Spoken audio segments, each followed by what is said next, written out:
You're listening to an ASCII Lounge podcast. This is Talking Supply Chain, where we tackle the most important supply chain topics and trends with the industry's best and brightest.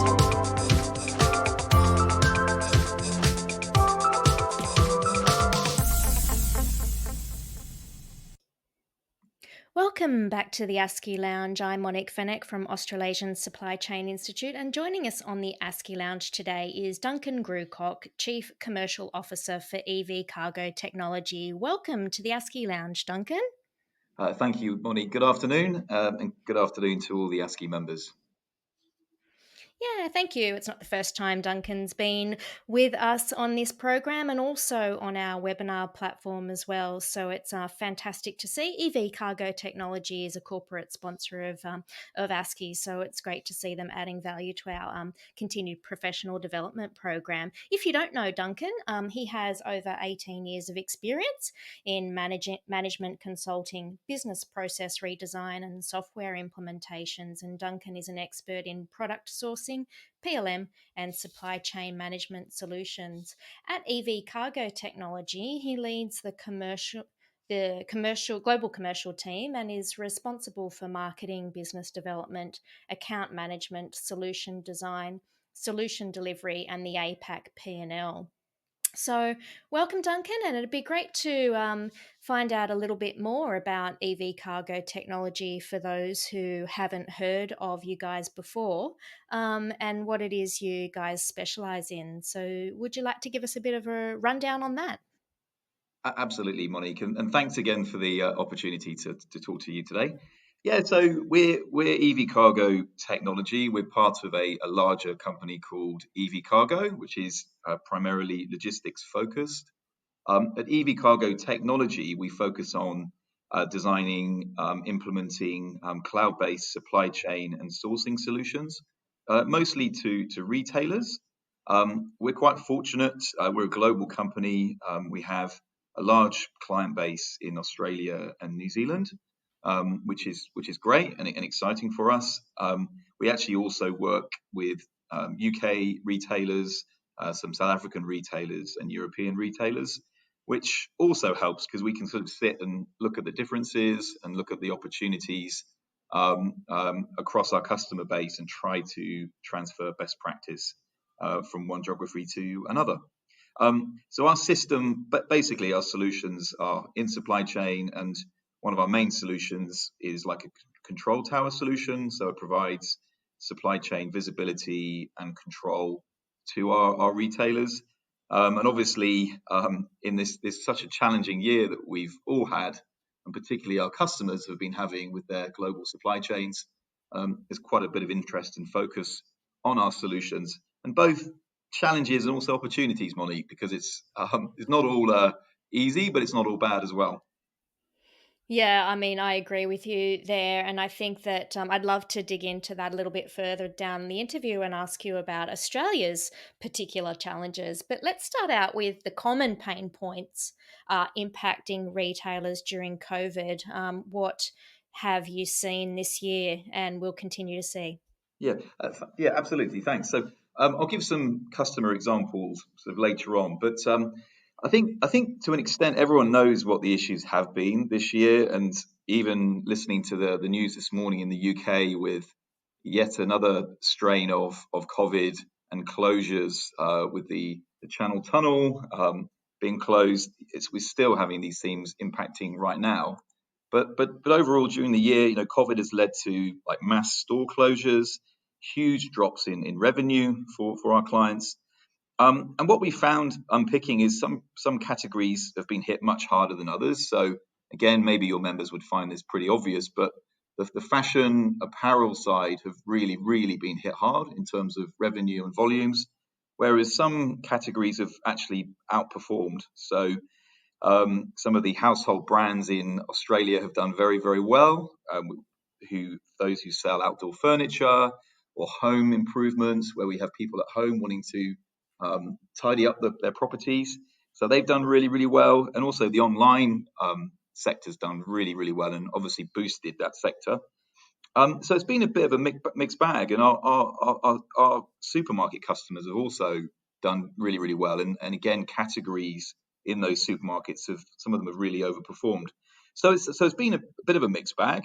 In terms of supply chain, people just know about the massive disruption that we've had to the global supply chain. So with air freight, sea freight capacity absolutely plummeting, um, costs to move containers spiking.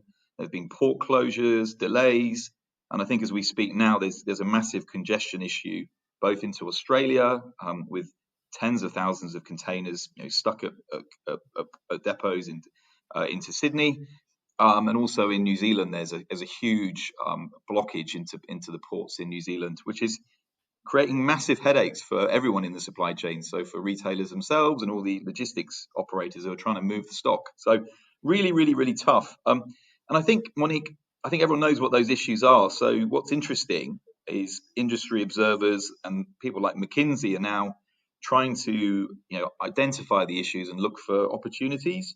So there's quite a good survey from McKinsey, made with a whole bunch of global supply chain leaders, and some of the stats from that are quite interesting.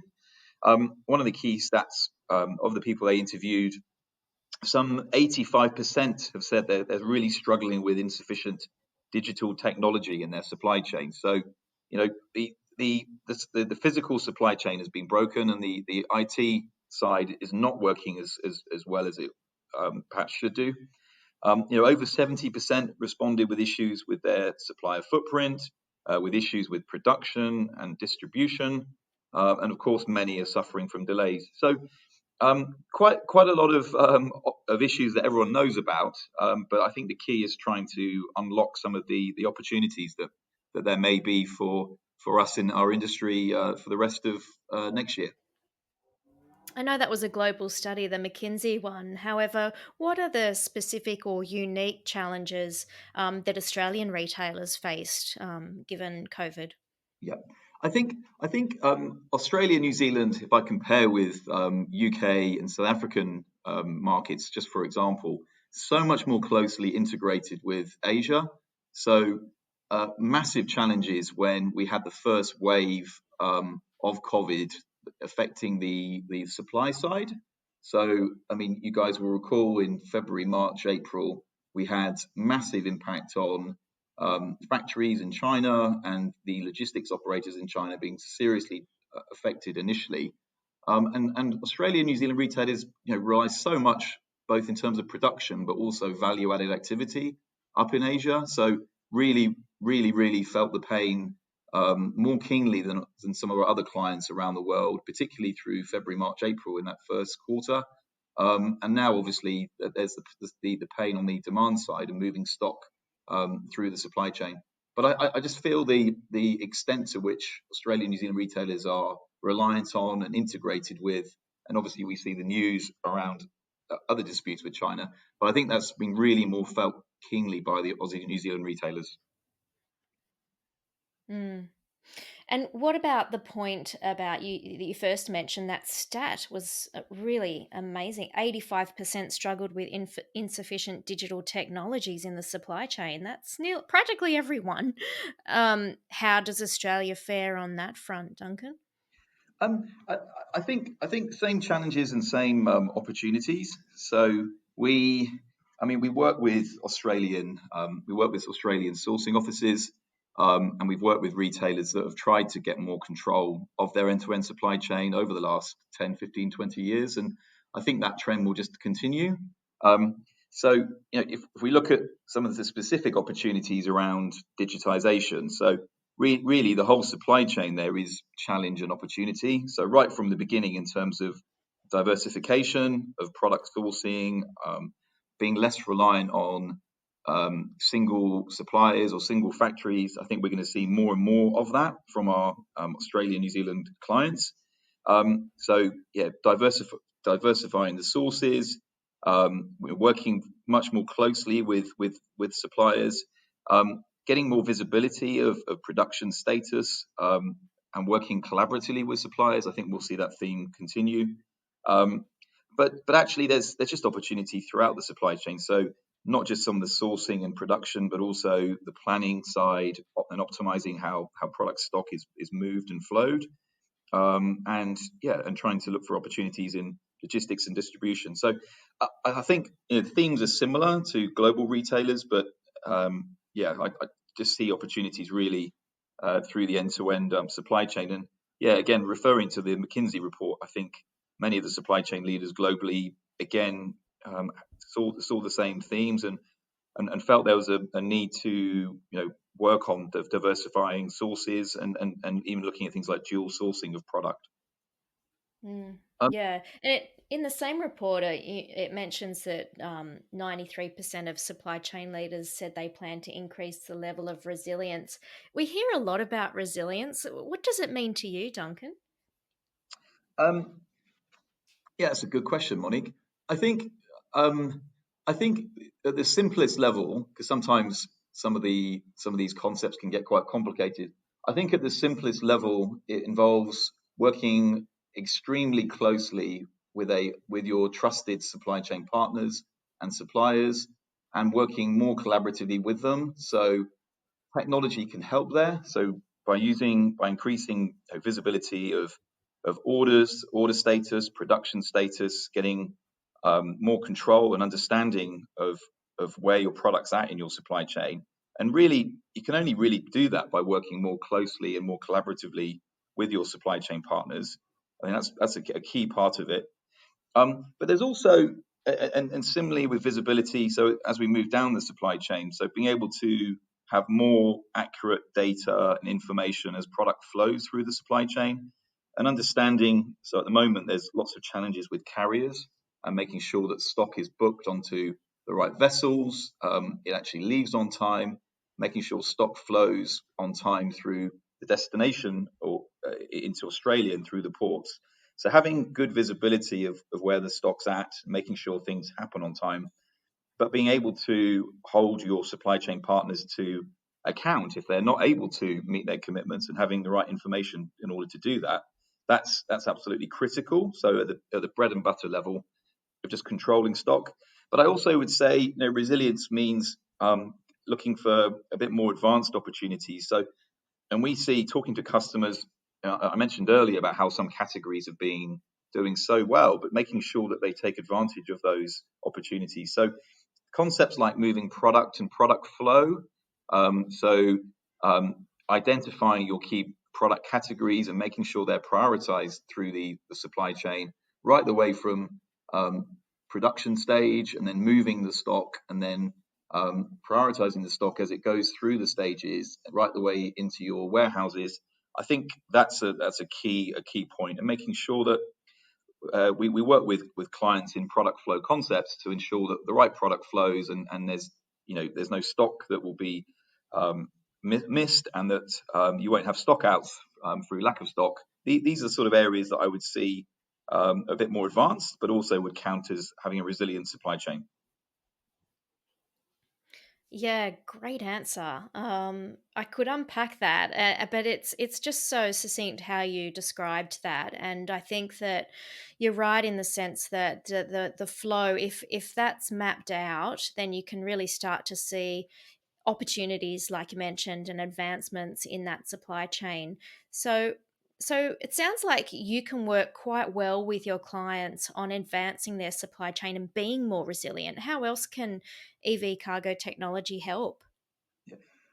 Thanks, Monique. I mean, we don't have certainly don't have all the answers or all the solutions. I wish we did. I'd have a much easier job from my side. But we certainly have ideas and plans, and we've identified some opportunities in addressing some of these themes that we're talking about today. So, I mean, just really trying to summarize, I would say there's sort of 4 or 5 major areas. So the first one is around the sourcing side. So we're looking to invest in a an online sourcing tool to help clients open up new sources, so work with new suppliers, new factories in different countries, and that's where digitization comes in. So, at least in theory, you can onboard a supplier and a factory, get them to fill out a questionnaire, explain a bit about the business, take photos and videos, of the factory,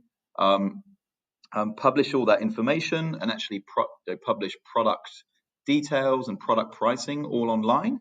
Of course, there'll always be need for actual on-site audits, but at least in the early stages of sourcing, it's possible to do a lot more now just remotely through online tools. So that's one area we're looking to explore further next year. I think the supplier engagement side. So yeah, we have tools already that are used by our clients to promote closer supplier engagement.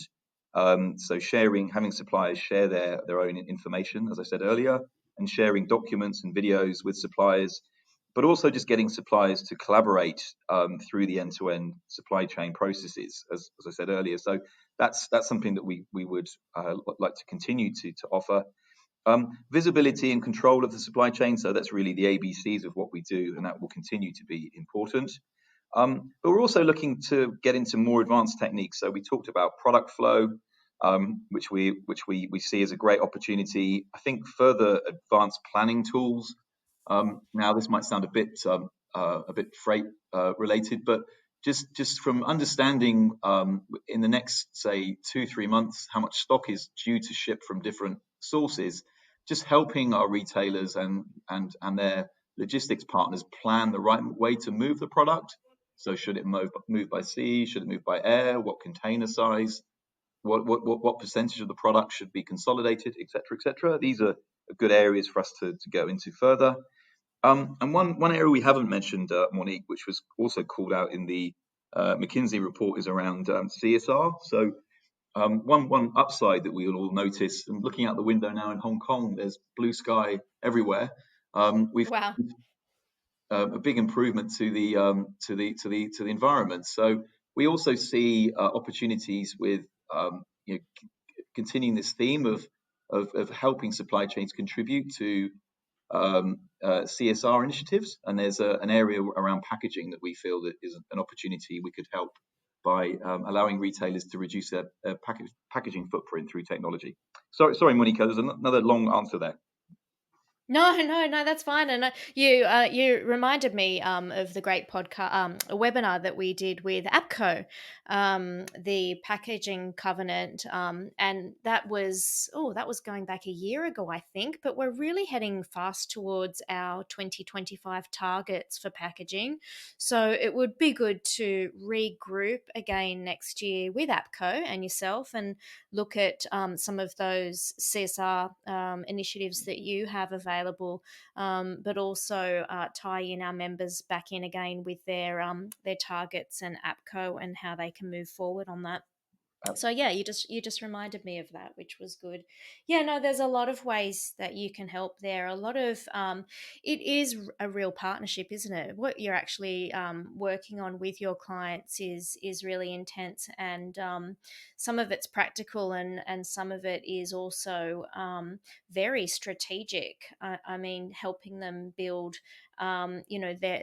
their risk profile and mitigate some risks, and choose, how do we send our product back to Australia? And normal status quo doesn't exist anymore, does it? You really have to think about every single different scenario here, and what's going to be cheaper, because what was cheaper before might not be cheaper tomorrow.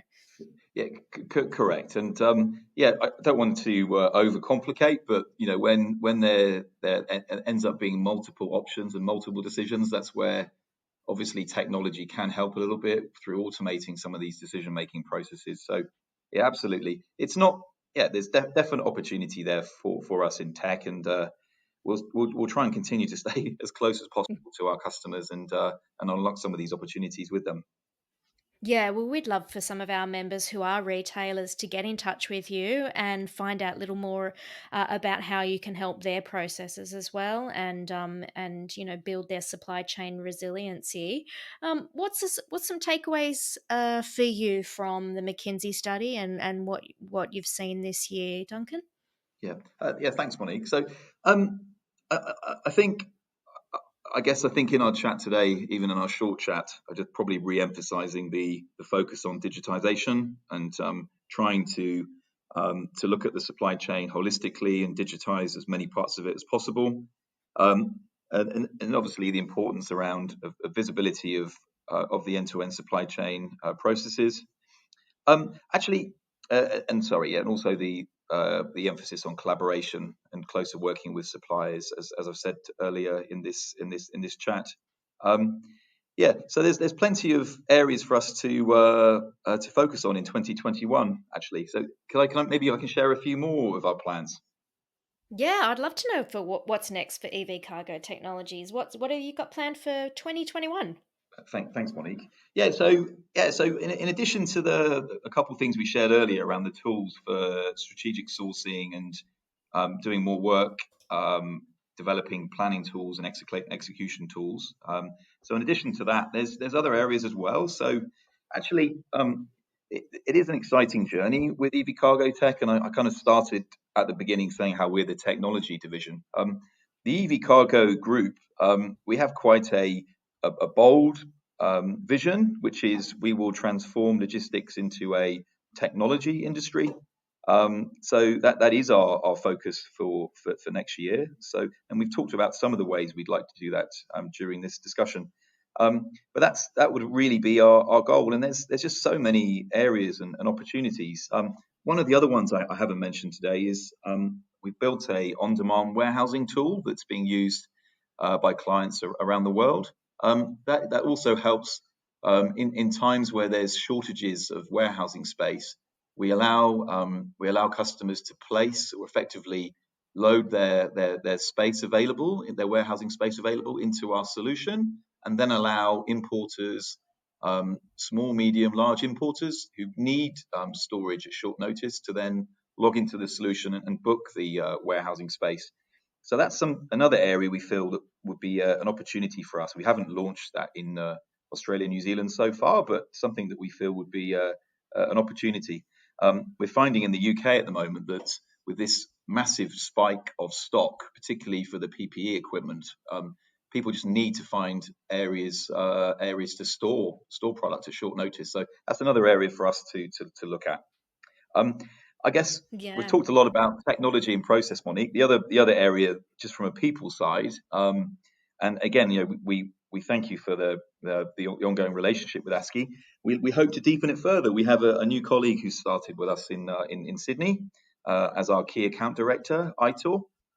So he's based in Sydney now. So that's a big thing for us in Australia and New Zealand as tech. So having a senior manager or a director level resource on the ground in Australia. So he has heaps of experience working with global retailers, and would look forward to talking to your members around any of the themes we've discussed today.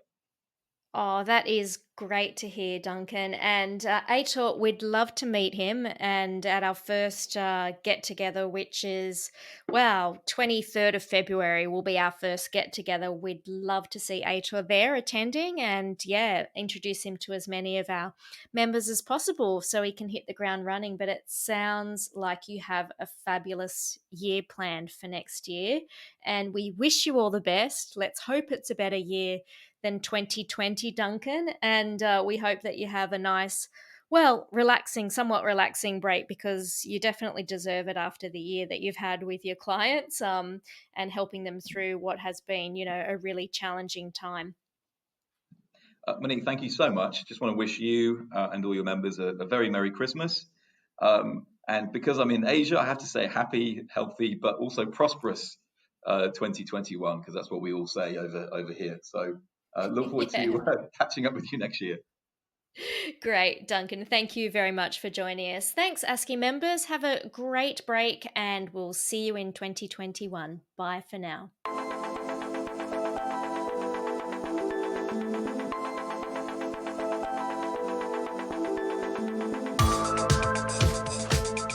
Thanks for listening. Subscribe to our podcast today. For more information about our supply chain community, visit asci.org.au.